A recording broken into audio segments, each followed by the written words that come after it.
Welcome to The Staff Room, a podcast which takes a look into the world of education. In this series, we chat to inspirational educators far and wide about pedagogy, shed light on great practice, and discuss new and exciting ideas. My name is Tessa Johnson, and I'm sitting here with Michael Royale, and we're coming to you from Corpus Christi College in Perth, Australia. In this episode, we'll be talking about the application of artificial intelligence and augmented reality in the classroom. We'll be chatting to classroom practitioner, keynote speaker, author and integrator of leading technologies, Paul Hamilton. What we can do in augmented reality is we can take that layer of the real world and we might be able to layer it or enhance it with some sort of digital platform or digital object. A child will put up their iPad or their iPhone or whatever it is, and by tapping on the screen, a portal appears. Now, as the children kind of walk through that portal, they then get immersed in the virtual reality. So they're going from kind of an augmented portal where there's something laid on top of the real world into that completely virtual world. I'm Tessa Johnson. And I'm Michael Royale. And this is The Staff Room. Okay, so back for another episode, and we are talking about virtual and augmented reality and artificial intelligence, which I'm really excited about. Back in Series 1, I spoke with Craig Kemp, and he sort of touched on it a little bit. We're talking about lots of exciting things that they were doing, but that really was the aspect of my interview with him that I really sort of, was just in shock. I remember walking out of our sort of podcast room just like stunned, thinking classrooms are actually doing this.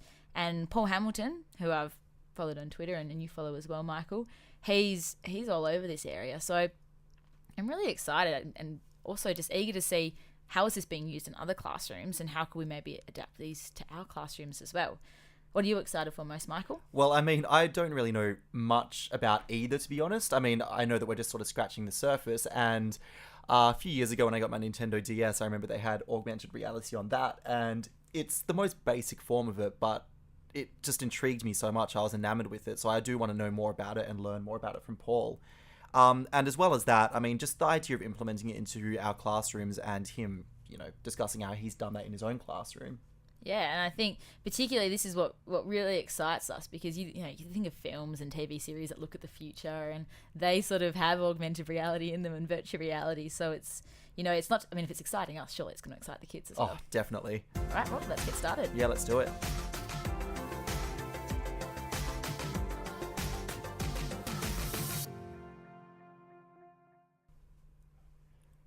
Paul Hamilton is currently a classroom teacher at Matthew Flinders Anglican College in Queensland, Australia. Paul is also a keynote speaker, author, and app developer. In recent years, he published apps and also his internationally renowned children's book, If I Were a Wizard. Paul joins us via Skype today to chat augmented reality and artificial intelligence. So welcome, Paul, and thanks for joining us today from sunny Queensland. Can you give our listeners some background and information about yourself?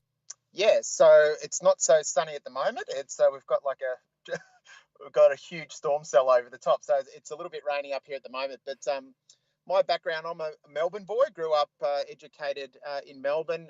Went to RMIT University, and then took off to Queensland after graduating, and went up to Townsville and met my beautiful wife. And since then went back to Melbourne and taught in some great schools like Geelong Grammar School and Eltham College. And finally, we decided to raise our family back in Queensland. So I'm now on the Sunshine Coast at a place called Matthew Flinders Anglican College, and I'm head of learning technologies in the primary school there, guys. Oh, congratulations. And you were a primary school teacher before you became Director of Learning Technologies? Yes. So, Tessa, my background is very much primary, and I'm still kind of involved in the primary school a lot more than the secondary school. So that's my passion is the little learners and my little coders and the little ones. I see so much potential there. So I love working with the little students. Yeah. Awesome. And the first thing that we're going to talk to you about is actually your work with Hazel, which is really fitting, I guess, for a sort of primary school level, because that is, I guess, a little lady who you've worked quite closely with. Could you tell our listeners who Hazel is and how you have brought her to life? Yes. So one of the things that I found, Tessa, when I was working with my with my really little coders, my preps and my grade 1s and 2s and so forth, was that it was great using great apps like Scratch and Hopscotch and those sort of things, but some of my students weren't actually getting that conceptual understanding of what these coding concepts were all about. And so one of the things that I love is picture books. You know, some of my fondest memories growing up was reading to my girls picture books when they were really little. And so I thought, what better way to kind of teach kids about coding concepts than through a narrative, through a story, through beautiful pictures. And so Hazel is just the main character in my book, If I Were a Wizard. And she basically goes on lots of adventures around the forest, helping family and friends. And as she's doing that, hopefully she's helping kids connect with coding concepts. So, you know, helping Dad with a new recipe. Dads are not great at coming up with new recipes in the kitchen. So as Hazel's helping him kind of think of a new recipe, it's kind of looking at functions and looking at algorithms and following steps and sequence and so forth. So I thought, what better way to connect coding concepts than through the magic of picture books? Excellent. So just for our listeners, could you break that down a little bit more? So how sort of specifically is Hazel helping create those algorithms and such? Yeah. So what I wanted to do with the picture book is first and foremost just tell a really interesting story, a story that was kind of full of hope and magic. And so there are no coding concepts or vocabulary or specific coding words in the book. At the end of the book, there is a way that each of the stories or each of the things that Hazel helps with then connects with the actual coding concepts. So if I can give an example, one part of the story is Hazel's helping her grandma, who's lost her memory a little bit, and as she's going out each day to collect the mail, if it's raining, then Hazel will remind her to put up her umbrella. So what I tried to do there is try and connect, the concept of conditionals, the if-then statement. If it's raining, then grandma will actually raise the umbrella. Is try and connect kind of coding concepts to everyday activities, if you like. So that's what I've tried to do. It's not necessarily kind of teach the coding concept throughout the book, but at the end of the book, start to get kids to think about similar sort of concepts so that they can relate those concepts to their own lives. And how have you found primary school kids have grasped that concept? Because I know even to adults that sounds completely overwhelming, but particularly of this generation, how are you finding those kids are picking that up? Yeah, so one of the things, I think one of the easiest concepts for kids to grasp is that concept of repeats and loops, things in our world that if we had a magic wand and we would like something to happen over and over again, kids are very good at grasping that concept and saying, okay, for example, I'd love a robot that did my homework over and over each night. So if kids can grasp those kind of concepts, then when they come across them a little bit later on, when they're a little bit older, and they're actually doing some coding, whether that be in Swift Playgrounds, whether that be in Hopscotch, whatever it is, and they think, oh, I need this thing to happen over and over again. Do I need to keep repeating the code, or can I put a little loop sequence in? Those conceptual understandings are built when they're younger, because kids can make connections from like a picture book from text to their own lives. And once they've got that, it's a really good foundation to create when they're actually coding at a higher level. Yeah, obviously that links to a lot of scientific and mathematical concepts as well. So that's, excellent. So could you just explain to our listeners the difference between augmented and virtual reality, please? Okay, so virtual reality, the way that I look at it, and we talk with our kids at the moment, our kids at Matthew Flinders in grade 6 are kind of doing co-spaces at the moment. So they're creating this kind of virtual aspect of a learning space at their school, at our school. So they're trying to improve a learning space. And what they're basically doing is they're getting into co-spaces through 3D software, and they're actually building a virtual replica, I guess, of that learning space. There's no augmented aspect of it at all. They're basically in the virtual space. They're bringing in 3D objects that are not necessarily real. They're 3D objects, and they're building it in a virtual. So even though it's a replica of a real space, it's actually not augmenting it. The difference, what we can do in augmented reality, is we can take that layer of the real world and we might be able to layer it or enhance it with some sort of digital platform or digital object and then it becomes augmented. So at the moment, I've got an augmented reality app out called the Wizard AR app, and basically it's one of these portal apps, Tessa. So a child will put up their iPad or their iPhone or whatever it is, and they'll be able to look through the camera viewer and they'll be able to see the real world. So it's just actually going straight through the camera lens, and they can see, say, the library that I'm currently working in at the moment. And by tapping on the screen, a portal appears. Now, that portal is an augmented part of the real world, because the portal's sitting with the actual real world around it. Now, as the children kind of walk through that portal, they then get immersed in the virtual reality. So they're going from kind of an augmented portal where there's something layered on top of the real world into the completely virtual world. So in some regard, that app is actually both augmented reality, but it's also virtual reality as well once you're actually stepping into the portal itself, if that makes sense. Yeah, it does make sense, yeah. All right. And how should the instructional experience differ between the two in the classroom? Yeah, so I think virtual reality and what they're saying in regard to the instructional phase is you can do a lot of simulations, a lot of things that might reflect a concept in the real world, but you can do it in a virtual world. So I think instructionally, a lot of virtual reality is being built at the moment to kind of simulate different things or to simulate the real world. I think some of the great things that I've seen with augmented reality is actually kind of looking at the real world and actually adding layers on top of it. So one of the best experiences we ever had many, many years ago now with augmented reality was a simple case of where the students could hold up their iPads to a maths problem. Let's say it's trying to work out the area perimeter of a billiard table. They'd hold it up to the worksheet, and then over the top of the actual question on the worksheet came a little tutorial that actually showed the lines and how to actually do the length times width to work out the area.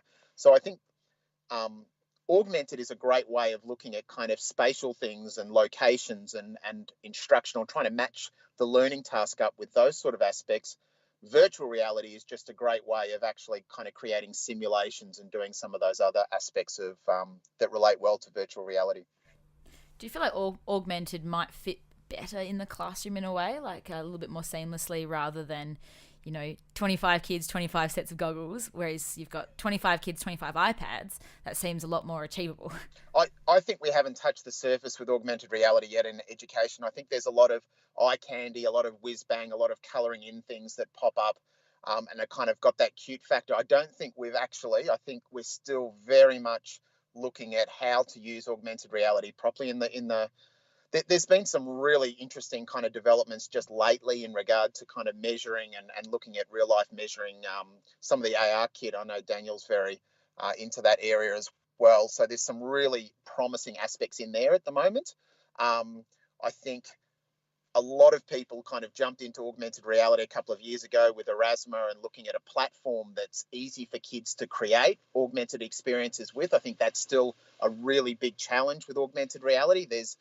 Platforms are increasingly difficult to kind of upload content, especially via mobile networks, and actually be able to share those experiences with teachers and other people. I think that's still a real challenge for augmented reality.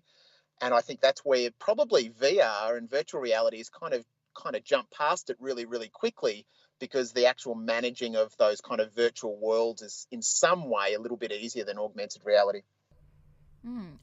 So talking about, moving forward and I guess expanding on learning experiences, we know that obviously big companies like Lego are actually experimenting with augmented reality as well to bring their products in the 21st century. And you can go on YouTube and see some fantastic clips of little Lego dragons flying around rooms and the likes. So is this what you were trying to do with Hazel and literacy? Yeah, so one of the things, Tessa, that I think is really one of the highly effective ways of using augmented reality in the classroom is basically the aspect of storytelling. I think storytelling is untouched when it comes to augmented reality. To be able to layer, for example, your Lego dragon, if you like, with the exact environment that's outside the classroom, whether it's an oval on a cloudy day, a sunny day, being able to place a dragon near a creek or a river that is near the school, and then being able to capture that either in video or a still image, and get kids to start to talk about storytelling and being able to place these really interactive characters within their own kind of physical world that they actually relate to has enormous potential. And that's what I wanted to do with Hazel, is be able to kind of show that we've got our picture book here. We've got these kind of still static images, but we can also bring those to life. And one of the things that really impressed me most the other day is a teacher over in America was using the Wizard AR app to help younger kids and reluctant writers actually write stories. There's a bit of a stimulus, I guess, Tessa. And I see really huge benefits of being able to kind of tell stories and be able to get kids writing, and the literacy aspect with augmented reality. So this is a bit of a digression here, but there's been a lot of negative comments in the media about artificial intelligence, particularly concerns from Elon Musk and also Amazon boss Jeff Bezos. And we're just sort of wondering, there's this sort of machine learning involved in the work you've done in augmented reality, but do you think artificial intelligence can have a positive impact on education? Or, this is a bit drastic, will we all be replaced by robots? Okay, so I think one of the first things we've got to do with AI and artificial intelligence is try and work out what it actually is. So, that could be as simple as a teacher recording their lesson and then having an avatar kind of speak it back.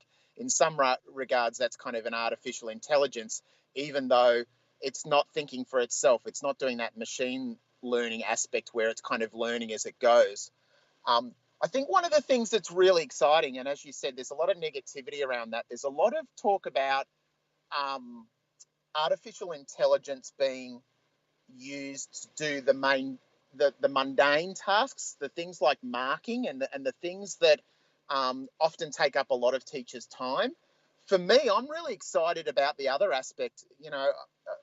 When you look at things like IBM Watson and look at when we start to get teachers that are actually programming or making these programs that actually respond to students, I think we've got huge potential for teachers and for people that really care about kids to infuse their values into artificial intelligence. I think often people think about kind of that Terminator aspect of it, where these things are going to take over and they're being programmed by people that have a negative kind of impact on the world. But if we can start to flip that over and start to think about, can we start to create programs, interactions with kids that are infused with a value system that is very much human? I think we've got a really exciting time looking forward with artificial intelligence and the role it can play in education. Yeah, so definitely like a lot of things to play out with that, and it's only just obviously scratching the surface at the moment. Also, besides Hazel, have you been experimenting with artificial intelligence in any of your own projects? Yes, so I have. For the last 18 months, I've been building a companion bot, if you like, or a companion virtual, not so much a virtual friend, but a virtual helper, I guess, for a classroom. One of the things that I find is the power of words and the power of conversation with teachers is really powerful. So every day teachers have conversations with their kids, and often those conversations lead to inspiring kids to look into things more deeply, whether it's just triggering a little bit of inquiry, or whether it's recommending an app, whether it's saying, have you looked at stop motion as a way of creating a new project? All these little conversations that teachers have with kids often spark learning and spark creativity.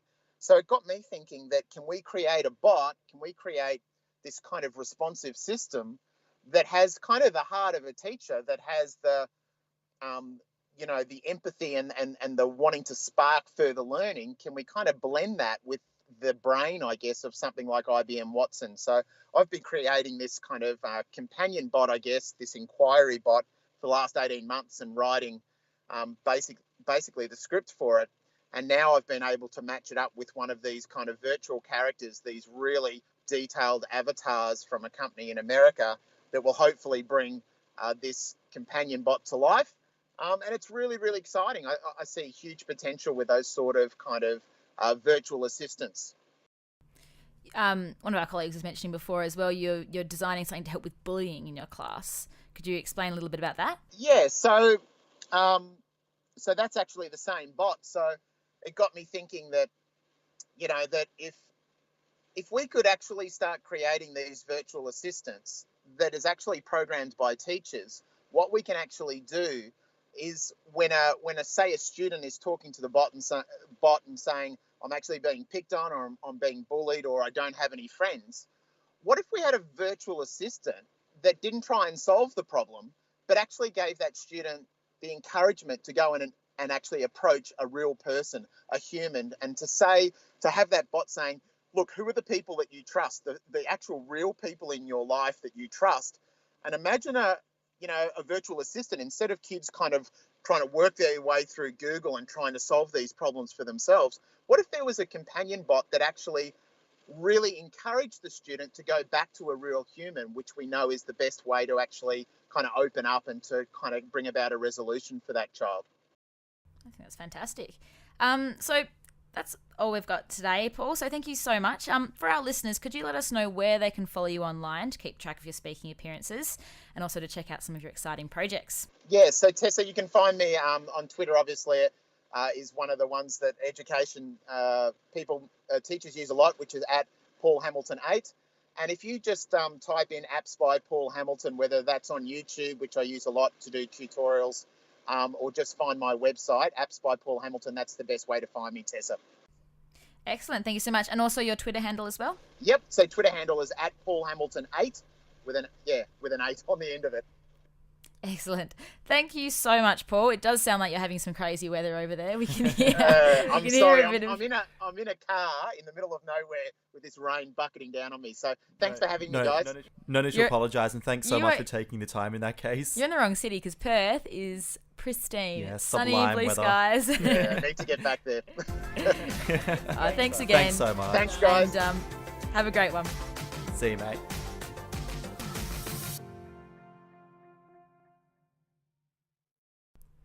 So, Tessa, we just spoken to Paul Hamilton about virtual and augmented reality. What did you take away from that? Oh, it's so cool, isn't it? I can't get over that. This is where our world is up to. A very, very talented guy, isn't he? He's obviously a published author, and his book is gorgeous as well. Definitely, we've had a look at it, but our listeners, if you can get your hand on the book, If I Were a Wizard, you definitely should try it. It's a really, really cute book. But I also love that last thing you talked about with having this sort of assistant, this virtual assistant in the class. And I can't help but think of Smarter Child. Do you remember that from like sort of, it's probably the early 2000s Smarter Child was about. But it was sort of, you could talk to it, it would give you a response, and it's like that, but obviously it's even more intelligent. And, you might have your students, particularly those who are being bullied and don't like to speak up, that maybe don't want to speak to a person, but don't mind talking to a robot. Yeah, exactly right. How about you, Michael? Well, I thought it was really interesting what you had to say about artificial intelligence, because I think he's right. There is a lot of negativity surrounding it, except I think we need to change that thinking and also look at some of the positives it could have, instead of solely focusing on the negatives and what it's not doing at the moment. Oh yeah, and whenever you introduce something new, you're always going to have a large portion of the population that, jump to the worst case scenario sort of thing. So that's it. It's got a lot of potential. Yes, it's probably got potential for, some less great things, but you've got to focus on the strengths. Exactly right.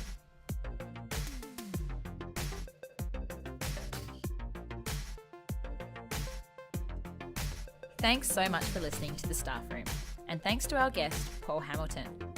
If you'd like to follow us on Twitter, my handle is at Tessa_Johnson2, and Michael's is at Michael_Royale. Please make sure you subscribe to our podcast on either Apple Podcasts or Stitcher, and feel free to leave a review and give us any feedback on the show. Listen out for our next episode of The Staff Room, which will be available shortly. I'm Tessa Johnson. And I'm Michael Royale.